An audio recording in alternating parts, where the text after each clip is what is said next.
এখন আমাদের কথা হলো আমার ছেলে নামাজ পড়ে না, ভাই কি করব, কথা তো শোনে না। এখন ওই যে আমাদের কথা আছে না, কথার মতো কথা বললে কেন শুনবে না, কথার মতো কথা তো আমরা বলতে পারি নাই। যখন কথা বলার কথা ছিল তখনও তো বলি নাই। যখন কোরআন শেখানোর কথা ছিল তখন বাংলা শিখাইছেন, অঙ্ক শিখাইছেন, ইংরেজি শিখাইছেন, আরবি তো শিখান নাই। সব কিছুর জন্য টাকা দিয়ে প্রাইভেট মাস্টার রাখছেন, শুধু ফোরকানিয়া মাদ্রাসায় ফ্রি পাঠাই দিয়েছেন। আল্লাহ ভাষা শিখলে শিখবে, না শিখলে তো আল্লাহ নসিবে রাখে নাই। আল্লাহ শুধু কোরআনই নসিবে রাখে নাই, কিন্তু অঙ্ক নসিবে রাখছে। কত বড় আমরা জালিম হলে, নিজের উপর কত বড় জুলুম করলে আমরা এই কথা বলতে পারি। ইংরেজির জন্য টিচার দুইখান রাখা আছে, একজন গ্রামারের জন্য, একজন লিটারেচারের জন্য। আর ফোরকানিয়া মাদ্রাসায় ফ্রি পাঠাই দেয়া বৈশায় আছে যে ভাই হইলে হইল, আর না হইলে তোর কিছু করার নাই। আল্লাহ কপালে রাখে নাই, আল্লাহ কপালে না রাখে না, কিন্তু কি করবেন? একজন শিক্ষককে একজন ভালোভাবে বুঝাইয়া তাকে দিয়ে যে এটা করবেন, একটু আদর যত্ন করে। মাটির জিনিস তো কাঁচা অবস্থায় সাজাইতে হয় না পাকা অবস্থায়। তা আমরা বাঁচবো, আমি দাড়ি রাখলাম, টুপি রাখলাম, সব করলাম, আমার ছেলে কি করতেছে খবর যদি আমার কাছে না থাকে, কোরআন আপনাকে নির্দেশ দিচ্ছে, কোরআন আপনাকে সতর্ক করছে, ওই সন্তানের জন্য আপনি দাড়িওয়ালা, আপনি টুপিওয়ালা, আপনি নামাজিওয়ালা, আপনি তাহাজ্জুদওয়ালা, শুদ্ধা আপনাকে জাহান্নামে ফালানো হবে। এটা আমাদের ইমাম সাহেব হুজুরের কথা, পীর সাহেব হুজুরের কথা। কার কথা? কার কথা? এটা আমাদের মানা লাগবে না। আমার মেয়ে পর্দা করে না, কয় কি করবেন, আধুনিক যুগ, কথা তো সব শুনবে না। চেষ্টা করতেছি, দোয়া করেন, আল্লাহ ভরসা, দেখা যাক ইনশাআল্লাহ। চারখান কথা, কয়খান? দেখা যাক কি করা যায়, আল্লাহ ভরসা, ইনশাআল্লাহ। আপনার দায়িত্ব শেষ। ওই মেয়ে কাল কিয়ামতের দিন আপনার কাছে, আল্লাহর কাছে জবাবদিহির জন্য আপনাকে ডাকবে। ওই ছেলে আপনাকে ডাকবে, আমার বাবাকে ডাকেন, আমার মাকে ডাকেন, আমার ভাইকে ডাকেন।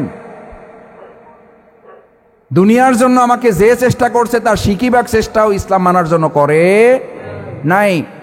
যদি আমারে জাহান্নামে ফালাইতে হয় তাহলে আমার মূল আসামি বাবা মাকে সহই আমাকে দিতে হবে, নাহলে আমি জাহান্নামে যাব না। আল্লাহ বলবেন শুদ্ধ ফালাও না, শুধু ওই বাবা মায়ের সন্তানের পায়ের নিচে বুকের উপরে পা রেখে তাকে শুদ্ধ জাহান্নামে দেওয়া।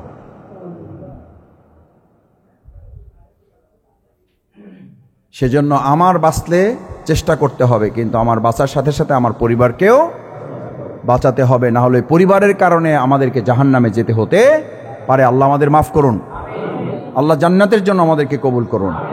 কোরআনের নির্দেশ, ইয়া আইয়ুহাল্লাযীনা আমানু, হে ঈমানদারগণ, কু আনফুসাকুম, নিজে বাঁচো, ওয়া আহলিকুম নারা, ঘরে আগুন লাগলে আপনার সন্তানকে আপনি বাঁচানোর চেষ্টা করেন না? করেন না?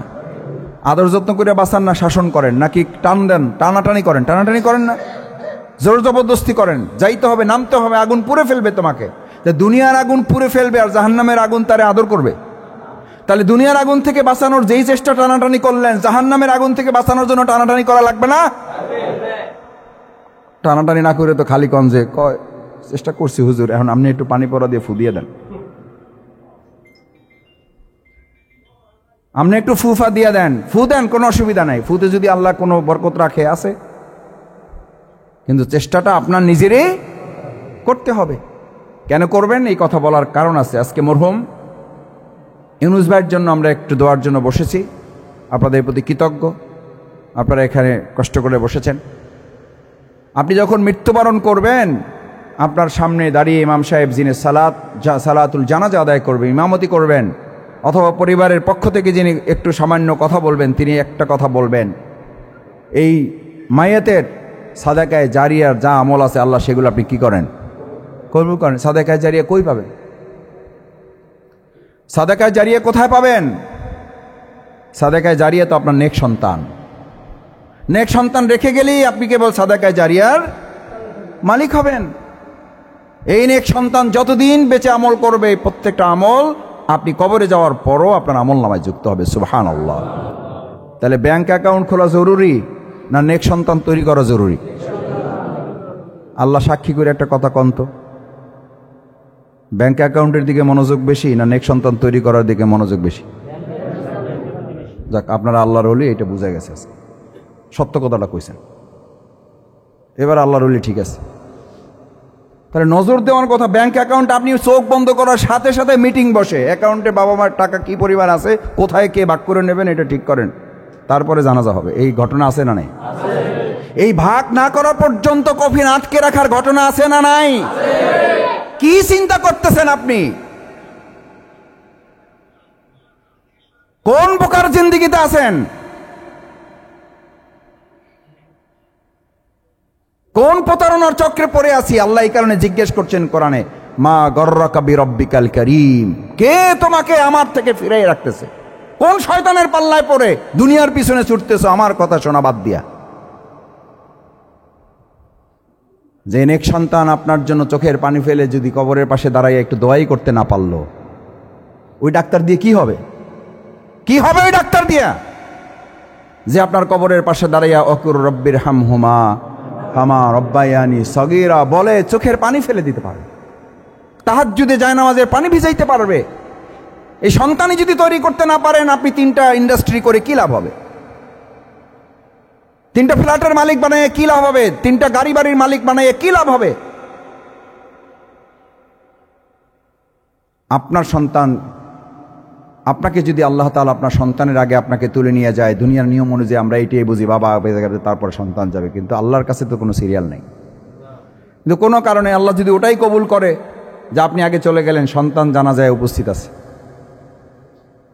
সন্তান জানাজায় উপস্থিত আছে।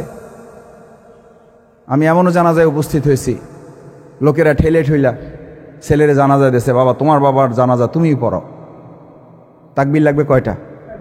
হেড অরেস্টে 3টা দিয়ে শেষ করে সালাম ফিরিয়ে লাইছে। শেষ করার পর কয়, এত করে কইলাম যে আমার দিয়েন না, আমি আমার বাবার জানাজার টেনশনে, মৃত্যুর টেনশনে আমি জানাজার তাকবীর ভুলে গেছি। আমি নিজে কানে শুনে তারপর বলতেছি। যে সন্তান আপনার টেনশনে আপনার জন্য দোয়া ভুলে যায়, ওই কপাল পোড়া সন্তান দিয়ে কি হবে? ব্যতিক্রম ভুল আমাদেরও হইতে পারে, কিন্তু সে তো নিজে স্বীকার করছে, আমি তো বলছি আমার দিয়েন নাই অমতিতে, আমি পারবো না, আমার টেনশন, আমার বাবার কফিন সামনে রেখে আমি নামাজে পড়াইতে পারবো না। অথচ এমন সৌভাগ্যবান সন্তান এই সমাজে আছে না নাই, যারা তার সন্তান বাবার জানাজা পড়ার জন্য আগে থেকে কি নিয়ে রাখে? বাবা ওসিয়ত করে রাখে, বাবা ওসিয়ত করে রাখে, আলহামদুলিল্লাহ আমি তোমার আস্থা এবং বিশ্বাস রেখে তোমাকে ওসিয়ত করে যাচ্ছি, যদি আল্লাহ আমাকে তুলে নেয় আমার জানাজাটা তুমি।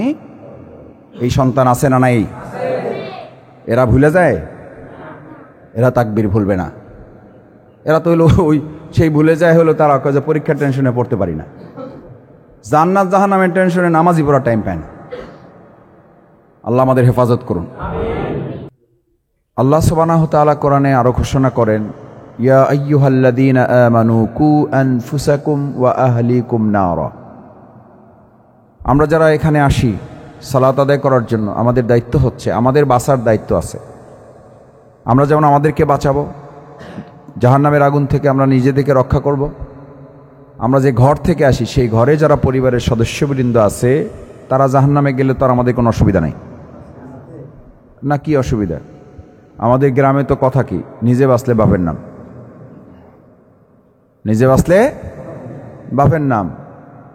এটা ইসলাম বিরোধী কথা, এটা আল্লাহদ্রোহী কথা। আল্লাহ তাআলা ইমানদারদেরকে পৃথিবীতে পাঠিয়েছেন শুধু নিজে বাঁচার জন্য না, সবাইকে নিয়ে বাঁচার জন্য। প্রিয় নবী মুহাম্মদুর রাসূলুল্লাহ সাল্লাল্লাহু আলাইহি সাল্লামকে যারা পাথর মেরেছেন, জিবরাইল আমিন এসে বললেন যে আপনি অনুমতি দেন, নির্দেশ দিলে আমি আল্লাহর আদেশে আমার সব পাখার ব্যবহার করা লাগবে না, শুধু একখান পাখা ব্যবহার করলে এই 2 পাহাড়টাকে যদি আমি নির্দেশ দেই তাহলে এগুলোরে কি করে ফেলবে? উল্টাই ফেলবে, এগুলোর চাপা দিয়ে দিবে। রাসূল সাল্লাল্লাহু আলাইহি সাল্লাম বলছেন আমি নিজে বাঁচলে বাপের নাম। কি বলেছিলেন? এরা যদি চাপা পড়ে মরে যায় তা আমি কালেমার দাওয়াত, কালেমা কে গ্রহণ করবে? এদের তো লাগবে আমার। তো রাসূল সাল্লাল্লাহু আলাইহি সাল্লামকে যারা আঘাত করছে তাদেরকে রাসূল সাল্লাল্লাহু আলাইহি সাল্লামের লাগছে, আর আমাদের পরিবারের সদস্য লাগবে না, আমাদের এলাকাবাসী লাগবে না? নাকি রাস্তা চাপা দিয়ে এমনভাবে ঘর উঠাইবেন যেন আরেকজন হাঁটতে না পারে? এই অভ্যাস অন্য এলাকার আছে, বাউফলে তো নাই। এটা কি বলেন আছে? এদের সব আল্লাহর ওলিরা বাস করে বাউফলে, আমি চিনি না সবাইকে। বাউফলে আছে, নমালে তো নাই। কারণ এখানে তো অলি আল্লাহ, অন্য জায়গায় আল্লাহর অলিরা বাস করে, এখানে অলি আল্লাহরা বাস করে। অত্যন্ত দুর্ভাগ্যজনক। আল্লাহ মাফ করুন, আল্লাহ আমাদের সবাইকে মাফ করুন। রাসূল সাল্লাল্লাহু আলাইহি ওয়াসাল্লাম যেখানে পথের কাঁটা দূর করে নেক আমলের কথা বলেছেন, সেখানে আমি একজনের রাস্তাই বন্ধ করে দিচ্ছি, আমি ঘর উঠাই একজনের রাস্তা আটকাই দিতেছি, আমি দুইটা লাইন, ফসলের লাইন, ধানের গাছা, দুইটা লাইন বাড়ানোর জন্য আরেকজন আইন ঠেলে ফেলাই দিতেছি। এগুলো আমাদের নাই তো, আলহামদুলিল্লাহ। কি করবেন এই দুই লাইন দিয়ে? বরকতের মালিক আপনি না আল্লাহ? রিজিকের মালিক আপনি না আল্লাহ? দায়িত্ব তো আমরা নিয়ে নিছি তো ভাই। নিয়ে নেওয়ার কারণেই তো আমাদের কপাল পুড়তেছে দিন দিন। আমাদের বাঁচতে হবে তাদের নিয়ে। এই ভাইদেরকে বুঝাতে হবে ঝগড়াঝাটি, মামলা, মোকদ্দমা এটা সমাধান না। এই কালচার তো ছিল আইএমএ জাহিলে, অন্ধকার, পশুর যুগে, অজ্ঞতার যুগে। এখন তো আমাদের কাছে ইসলাম আছে, কোরআন আছে, রাসূল সাল্লাল্লাহু আলাইহি ওয়াসাল্লামের সুন্নাহ আছে। আমাদের মধ্যে আল্লাহ তাআলা মানবিক বোধ দিয়েছেন, মরালিটি, নৈতিকতা, শক্তি দিয়েছেন। তাহলে আমরা দুই লাইনের জন্য আমরা কেন আরেকজন আইল ঠেলতে যাচ্ছি? কেন আমার ঘরের একটা ইট বাড়ানোর জন্য আরেকজনের রাস্তা বন্ধ করে দিচ্ছি? কেন আমরা আরেকজনের জমি দখল করে আমি একটা দোকান উঠাইয়া সেখানে থাকতেছি, আরেকজনের জমি আমি, আরেকজনের দোকান আমি দখল করে নিচ্ছি? এটা তো আহলিকুম নার, এটা আপনি এবং অন্যকে বাঁচার অর্থ এটা না। আজকে থেকে আমরা বাঁচবো এবং আমরা সবাইকে নিয়ে বাঁচবো ইনশাআল্লাহ। আমরা জাহান্নাম থেকে আমরা বাঁচবো, আমাদের আহাল পরিবার সবাইকে নিয়ে বাঁচবো ইনশাআল্লাহ। সালাত জামাতের সাথে আদায় না হলে মুআল্লাকাতে ফিস সামাই ওয়াল আরদ, যে সালাত জামাতের সাথে আদায় হয় না, ওজোর থাকলে তো ভিন্ন, আল্লাহ মাফ করবেন। ওজোরবিহীন যদি সালাত জামাতের সাথে আদায় না হয়, তাহলে রাসূল করিম সাল্লাল্লাহু আলাইহি সাল্লাম বলেন ওই সালাত আসমান এবং জমিনের মাঝখানে মুআল্লাকা কি থাকে, ঝুলন্ত অবস্থায় থাকে। ওইটা আদায় হইতেও পারে, নাও হইতে পারে। আমরা কি এই ঝুঁকি নেব কেউ? আপনি এমন ব্যবসা করবেন, আগেই জানা থাকবে লাভ হইতেও পারে, নাও। এই ব্যবসা করবেন।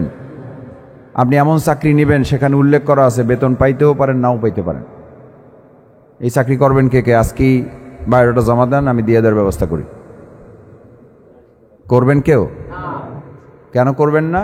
নিশ্চিত না হয়ে আপনি দুনিয়াতে কোনো কিছু করতে চান না। তাহলে সালাত তো নিশ্চিত হতে হবে,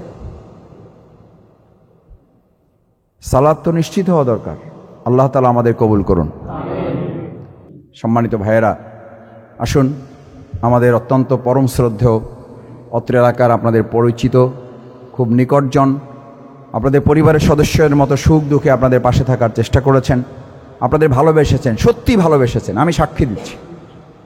নানান বিষয় নিয়ে আমাদেরকে পীড়াপিড়ি করতেন, মাসুদ ভাই রাস্তাটা ভাঙা একটু ঠিক করে দিয়েন, মাসুদ ভাই অমুক মসজিদটা একটু সহযোগিতা দরকার, মাসুদ ভাই অমুক স্কুলটা একটু হেল্প দরকার। আমরা ওনারে থামাইছি, ভাই ঝামেলায় যায়েন না। কয় মাসুদ ভাই যতক্ষণ ইমান আছে ততক্ষণ লড়াই চলবে। তার নাম মরহুম মাস্টার ইউনুস। আমরা বলেছি যে ভাই একটু মিল্লামিশে থাকেন, চাকরি করেন, মাস্টার মানুষ, ঝামেলা যায়েন না। কয় মাসুদ ভাই আমার চাকরি দরকার না, আমার ইমান দরকার, আমার ইমান দরকার। মানুষ হিসাবে নিশ্চয়ই তার ভুল ত্রুটি ছিল, কিন্তু ইমানটা আমার দৃষ্টিতে আমি যতটুকু দেখেছি, মজবুত ইমান নিয়ে তিনি শেষ পর্যন্ত লড়াই করেছেন। আল্লাহ তার এই লড়াই কবুল করুন। তার এই লড়াইয়ের স্বপ্ন বাস্তবায়নের জন্য আমাদেরকে কাজ করার আল্লাহ তৌফিক দান করুন। তার পরিবারের সম্মানিত সহধর্মিনী, তার দুটো কন্যা সন্তান আছে, আপনারা জানেন। তার ছেলে সন্তান নাই। আল্লাহ সুবহানাহু ওয়া তাআলা দুটো কন্যা সন্তান দিয়ে ছেলে সন্তানের শূন্যতা যেন আল্লাহ পূরণ করে দেয়। তার ভাই এখানে আছেন, তার ভাতিজা এখানে আছেন। আমরা তাদের পক্ষ থেকে আপনাদের সকলের কাছে দোয়া চাই। আপনারা মেহেরবানি করে মন খুলে অন্তর দিয়ে দোয়া করবেন। রাসূল করিম সাল্লাল্লাহু আলাইহি সাল্লাম কবরের পাশেও দোয়া করেছেন, আবার মসজিদে থেকেও তিনি কবর জিয়ারত করেছেন। কবরের পাশে যাওয়ার আলাদা কোনো ফজিলত নাই। ফজিলত শুধু এতটুকু, কবর দেখলে আমাদের মধ্যে আলাদা একটা ভীতি, একটা ইমপ্রেশন, একটা আবেগ তৈরি হয়। এর বাইরে ফজিলত নাই, এদের প্রতি ফজিলত সমান। কিন্তু আমরা তো কবরের কাছে গেলেও চোখের পানি আসে না, দূরে থাকলে তো আসেও না। কবর দেখলে আমাদের মনে হয় এরকম কত কবর দেখছি জীবনে, কিন্তু কবরের ভয়াবহতা কত কঠিন। রাসূল করিম সাল্লাল্লাহু আলাইহি ওয়াসাল্লাম আয়েশা সিদ্দিকা রাদিয়াল্লাহু তাআলা আনহাকে বললেন, আয়েশা আমার পরিচয় দিও, কবরের মাটি তোমাকে রক্ষা করবে না। ডান পাশের মাটি চাপ দিবে বাম পাশে চলে যাবে, বাম পাশের মাটি চাপ দিবে বাম পাশের হাড় ডান পাশে চলে যাবে। আমার পরিচয় দিও, পার পাওয়া যাবে না যদি আল্লাহ তোমাকে মাফ না করেন। সুবহানাল্লাহ। আর আমরা কয় আমি তো আসি অমুক দলে, আমি তো আসি অমুক হুজুরের সাথে, আমি তো আসি অমুক খেদমতে। আশা করি অসুবিধা, জান্নাতের গ্যারান্টি পেয়ে গেছেন, জান্নাতের নিশ্চয়তা দেওয়া হয়েছে। কার পক্ষ থেকে? তারা মৃত্যুর ভয়ে রোনাজারি করে কাঁদতেন। হাসরে কি হবে, পরকালে কি হবে, পুলসিরাতে কা হবে। কারণ রাসূল সাল্লাল্লাহু আলাইহি ওয়াসাল্লাম বলতেন, কবর থেকে যদি কেউ পার পেয়ে যায়, আশা করা যায় আল্লাহ তাকে পার করে দিবেন। কবরের অধ্যায় বড় কঠিন, কবরের প্রথম ধাপ পার করা খুব কঠিন। কবরের এই প্রথম ধাপ যেন আমরা সবাই মনে রাখতে পারি আজকের এই কবর জিয়ারতকে সামনে রেখে। সবাই আমার সাথে একটু পড়বেন, আসসালামু আলাইকুম ইয়া আহলাল কবর। আউযু বিল্লাহি মিনাশ শাইতানির রাজিম, বিসমিল্লাহির রহমানির রহিম, আলহামদুলিল্লাহি রাব্বিল আলামিন, আর রহমানির রহিম, মালিকি ইয়াউমিদ্দিন, ইয়াকা না'বুদু ওয়া ইয়াকা নাস্তাঈন, ইহদিনাস সিরাতাল মুস্তাকিম, সিরাতাল্লাযীনা আন'আমতা আলাইহিম গায়রিল মাগদুবি আলাইহিম ওয়ালাদ-দাল্লিন, আমিন। বিসমিল্লাহির রহমানির রহিম, কুল হুয়াল্লাহু আহাদ, আল্লাহুস সামাদ, লাম ইয়ালিদ ওয়া লাম ইউলাদ ওয়া লাম ইয়াকুল লাহু কুফুয়ান আহাদ। বিসমিল্লাহির রহমানির রহিম, কুল আউযু বিরাব্বিল ফালাক, মিন শাররি মা খালাক, ওয়া মিন শাররি গাসিকিন ইযা ওয়াকাব, ওয়া মিন শাররি নাফাসাতি ফিল উকাদ, ওয়া মিন শাররি হাসিদিন ইযা হাসাদ। বিসমিল্লাহির রহমানির রহিম, কুল আউযু বিরাব্বিন নাস, মালিকিন নাস, ইলাহিন নাস, মিন শাররিল ওয়াসওয়াসিল খান্নাসিল্লাযী ইউওয়াসওয়িসু ফি সুদুরিন নাস মিনাল জিন্নাতি ওয়ান নাস। আল্লাহুম্মা সাল্লি আলা সাইয়্যিদিনা নাবিয়িনা শাফিয়ানা হাবিবানা মাওলানা মুহাম্মদ সাল্লাল্লাহু আলাইহি ওয়া আলিহি ওয়া সাহবিহি ওয়া বারাকা ওয়া সাল্লাম। আস্তাগফিরুল্লাহ আস্তাগফিরুল্লাহাল আযীম আল্লাযী লা ইলাহা ইল্লা হুয়াল হাইয়ুল কাইয়্যুম ওয়া আতুবু ইলাইহি। আল্লাহুম্মা আমিন। রব্বানা যালামনা আনফুসানা ওয়া ইল্লাম তাগফির লানা ওয়া তারহামনা লানাকুনান্না মিনাল খাসিরিন। আল্লাহ, সালাতুল আসর জামাতের সাথে আদায় করে কবরের আলোচনা করতে করতে সত্যি অন্তরের মধ্যে কবরের ভয় তৈরি হয়ে গেছে। আল্লাহ আল্লাহ, কবরের আযাব থেকে আপনি আমাদেরকে মাফ করে দিন। কবরের ভয়াবহ অন্ধকার থেকে আপনি আমাদেরকে মাফ করেন। কবরের সওয়াল জবাব আপনি আমাদের সহজ করে দিন।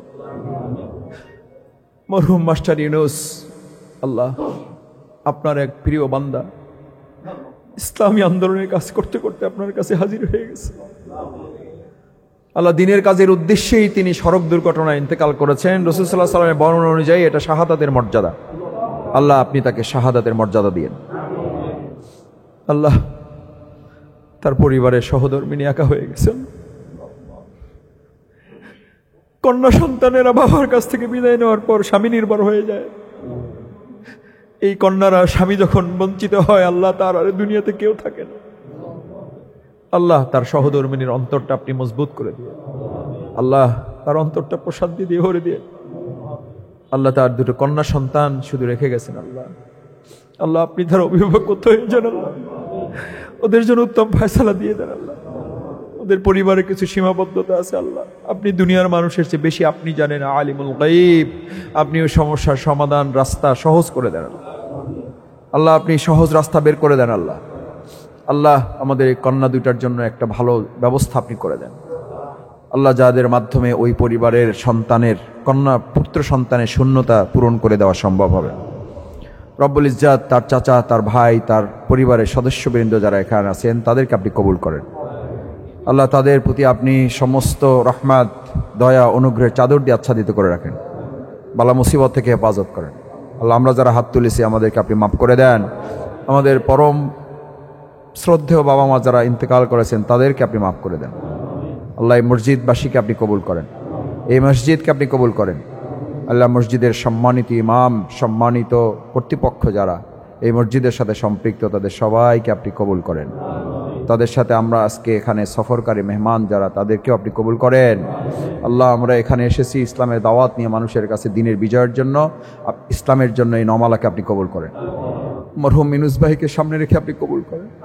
আল্লাহ, তার স্বপ্ন ছিল ইসলামের বিজয়, আল্লাহ সেই বিজয়টা আপনি আমাদের নমালাতে দিয়ে আল্লাহ। আল্লাহ, এই বাউফলে আপনি ইসলামের বিজয় দেন। আমাদের প্রিয় মাতৃভূমি বাংলাদেশে আপনি ইসলামের বিজয় দেন। আল্লাহ, ইসলামের বিজয় হয়েছে এটা না দেখে আপনি আমাদেরকে দুনিয়া থেকে কাউকে বিদায় করেন আল্লাহ।